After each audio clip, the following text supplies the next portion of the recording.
The year is 48 A.D. The Palatine at dusk. Silk clung to skin like a second skin, and a faint scent of myrtle followed her steps. Torchlight caught the glitter of gold and pearls until the jewels seemed to breathe. The Senate rose. The crowd below the steps murmured with the peculiar mix of relief and hunger that greets new spectacle. Her name was Valeria Messalina, Empress by marriage, shield of dynastic order, image of public virtue.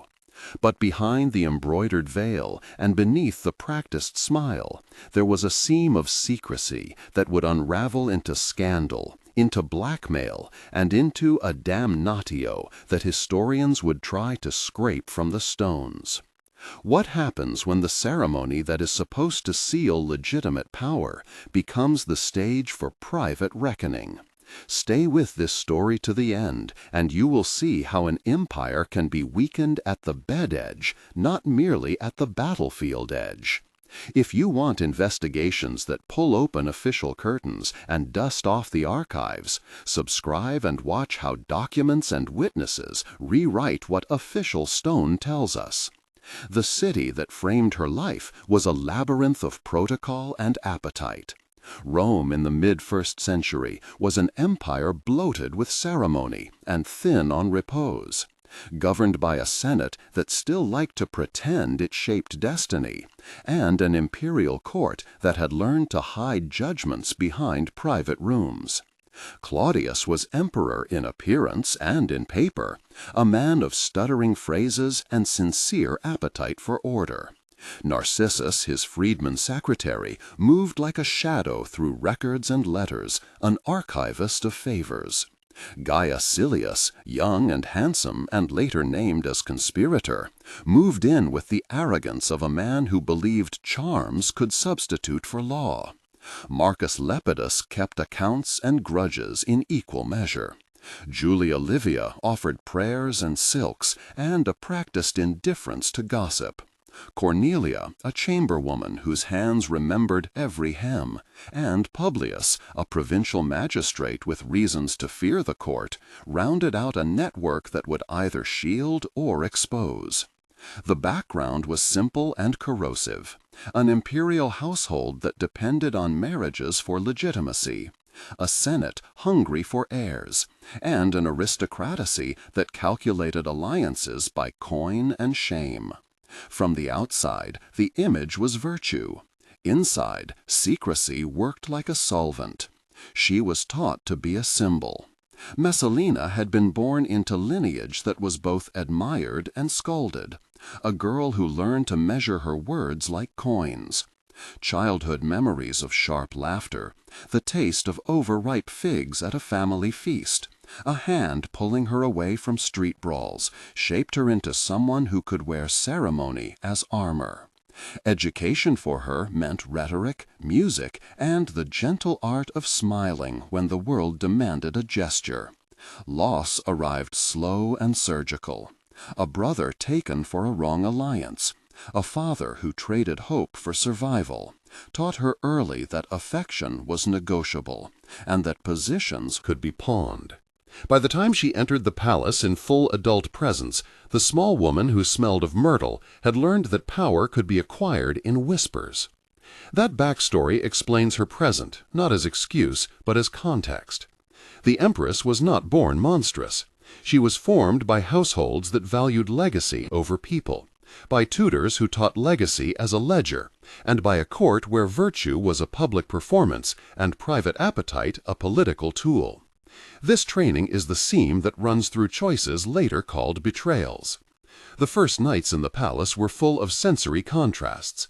The bedchamber was cool marble, the sheets perfumed with oils that smelled faintly of almonds.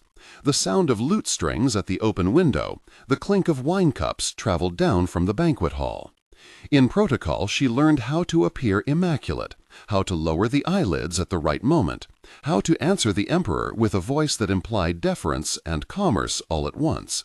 Yet there were corridors where torch smoke smudged the frescoes, where chamber doors opened to rooms with different lights, where the air carried the copper tang of worry. In private, Messalina explored the limits of her influence, testing which nods opened doors for friends, which smiles shut them for enemies. Her actions were never purely personal. They were experiments in leverage and proof of how a woman could move the strings of power when men preferred to pretend the strings did not exist. The first transgressions were almost trivial, and therefore the most damning. A clandestine visit to a soldier who swore loyalty but also offered news. A night in a bathhouse where whispers traded favors for safekeeping. A contract signed in the dark with a privateer who would later claim protection. These episodes were described differently depending on who told them. To the lovers, the acts were private and intimate. To the courtiers who observed, they were instruments of bargaining. The early shock came in a small scene at a suburban villa, where Messalina, away from palace pomp, laughed at jokes that would have earned a senator a scowl. The villa smelled of jasmine, olive oil, and wet clay from the rain. "Why do you keep looking at me like that?" she asked Gaius in a low voice, fingers tasting the salt left by sea air. "Because you are the boldest thing I have seen in Rome," he replied, and laughter bounced off columns. Then the conversation turned, as it always did in exile chambers, to opportunities and how power could be purchased with a smile. Those who witnessed the meeting later swore it was a conspiracy. Others whispered it was merely a moment of human folly. The contrast is the point. The same night the emperor signed a decree to honor a provincial governor, down in the guest rooms a contract was being drafted and sealed by a kiss. Conversation in the palace shifted from private murmurs to structured manipulation. At a private banquet, a scene meant to establish alliances, the empress performed both the role of hostess and the role of operator. The room hummed with roasted meats and wine that left a bitter cherry on the tongue. The carpets felt springy under sandals, and the silver plates had a cold, reassuring weight. The exchanges were light and intended to disarm. Here the narrative opens into extended dialogue that lays bare character and intent. "Empress," said Marcus with a false bow, "you honor us." "I honor what makes Rome stable," she answered with a smile like a closed door. "You mean Claudius," said Lucius, trying for wit. "I mean continuity," she replied, her fingers brushing a goblet, tasting metal and wine. "And Silius?" Gaius Silius, passing, caught her eye and said simply, "We are all servants to history." "Then serve graciously," said Julia, whose voice was honey with edges. "Or do you ask us to serve your pleasures?" said Publius in a tone that carried accusation. "Pleasures can be politics," she said, the line between jest and threat thin as silk. "Then let the record show we drank freely," Narcissus observed, pen and ink like a threat. "Let the record show what suits you," she said, laughter like glass. 9 exchanges, some barbed, others half-joked, each line a ripple that rearranged alliances. Sensory details accumulate in the scene, 5 senses active. The heat of lamps, the oily sweetness in the mouth, the scratch of robes, the musk of human breath, the bitter tang of politics. As competence turned into system, Messalina developed a web of complicity. She rewarded those who maintained silence, offered patronage to those who performed public loyalty, and had private ceremonies where favors were recorded in notebooks later smuggled from the palace. Names began to pile up in dangerous lists. Narcissus kept ledgers and tolerated none of the sloppy. Gaius Silius agreed to a marriage in private that would shock the court in public. Marcus Lepidus was given a tax farm and an instruction to look the other way. Julia Livia kept watch on a corridor and served as an unofficial witness to midnight meetings. Cornelia, the chamberwoman, stitched identity into garments, hiding notes in hems. Publius whispered rumors across the provinces. Each of these actors served a role and paid a price. Their actions were specific, concrete, and recorded. They are the witnesses who would later be called to testify, and the conspirators who would later allege innocence. Institutions hesitated because the cost of action outweighed the certainty of gain. The Senate debated with slow ritual, its sessions smelling of dust and ink, the voices awash of accustomed opprobrium. Senators calculated succession and feared uprisings. Some were bribed, others blackmailed.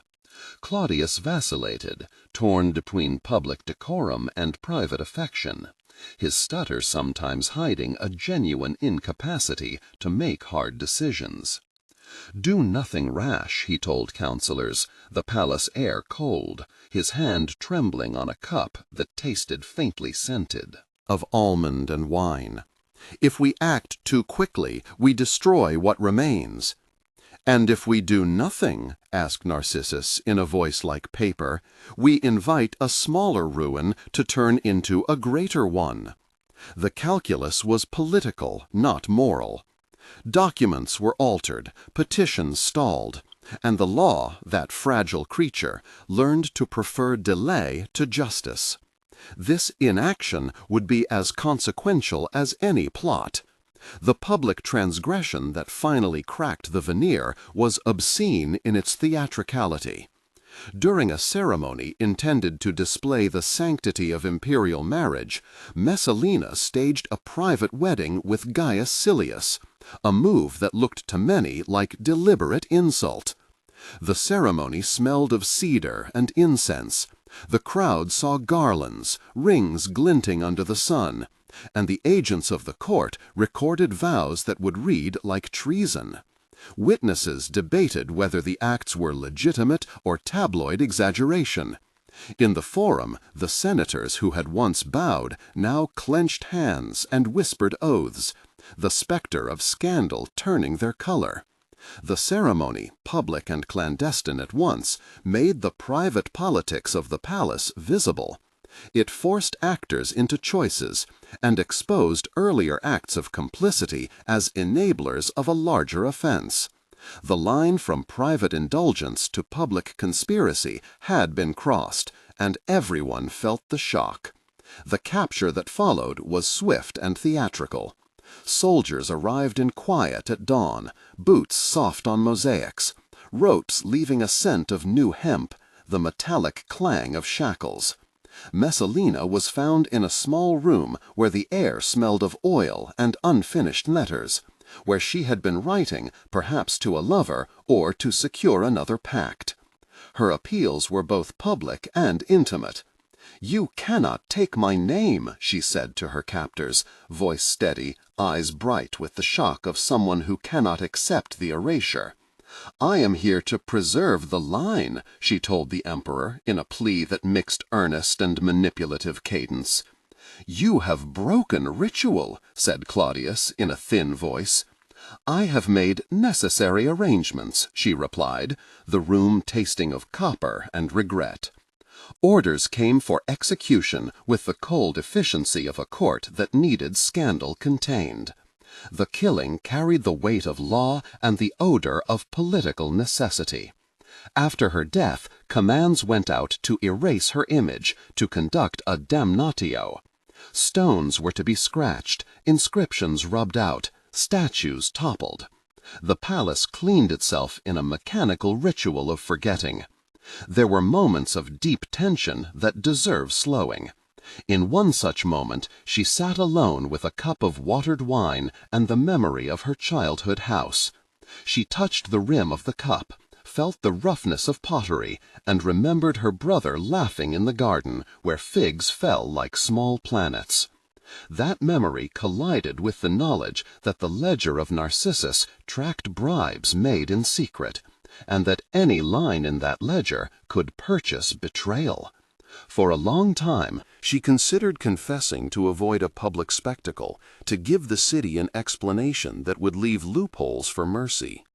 Memory and strategy wrestled in a room where the air tasted of lemons and dust. The choice was agonizing and exposed the human cost of the calculated acts that had been so skillful when they were private.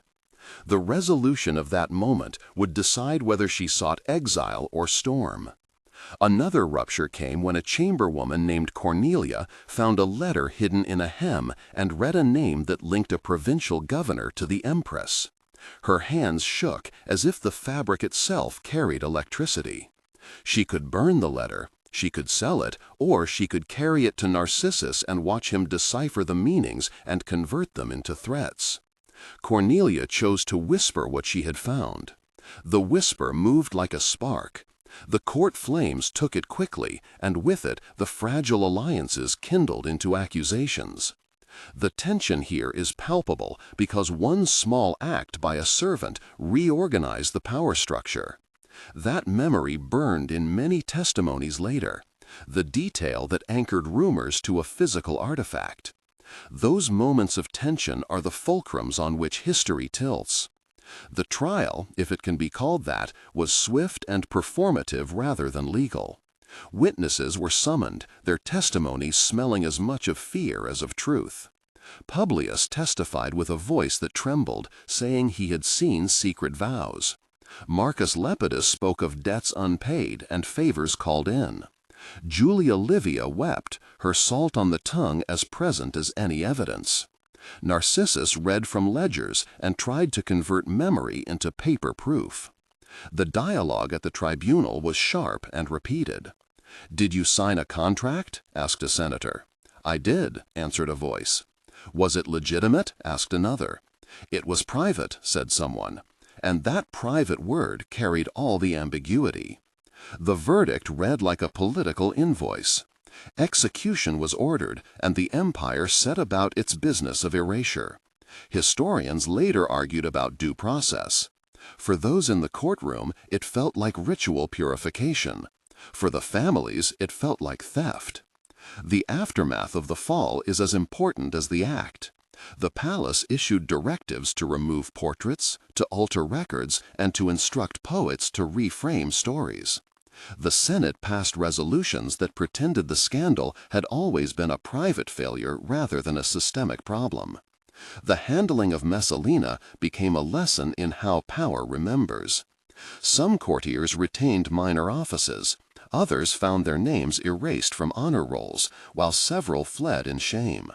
The legacy of those months was a changed court culture that learned new rules about secrecy and public image.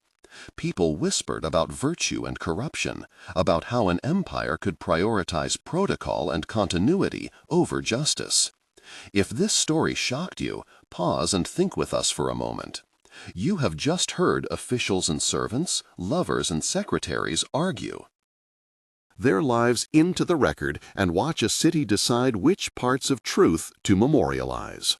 I want to hear from you because your perspective shapes what we research next. You will have seen how private acts turned public crisis, how memory and damnatio wrestled, and how witnesses like Narcissus and Cornelia became architects of truth. Do you think power without accountability inevitably feeds on secrecy and shame? Start your reply with "I think" and tell us one sentence about whether public institutions can be reformed when they are designed to preserve image.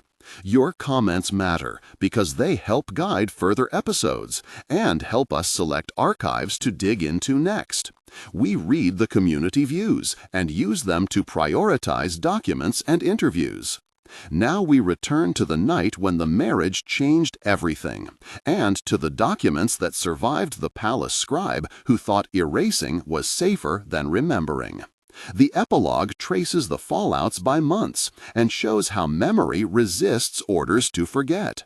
1 month later, the immediate legal and physical erasures were complete, and the city smelled like dust and cleansing oils. Statues were defaced, public records annotated with disclaimers, and families who had been allied with the Empress discovered the small humiliations of lost patronage. A few senators found themselves richer for the redistribution of favors. Rumors hardened into accepted gossip, and the public, hungry for narrative, preferred the simplicity of treachery to the messy truth of systemic failure. 3 months later, the paperback chronicles and gossip sheets that circulated in the market reflected a new moral play. Poets wrote verses that framed the story as a morality tale, and the empire's memory began to accept a simple lesson about virtue and vice. Some reforms were suggested regarding the transparency of palace appointments, but they were half measures and mostly performative.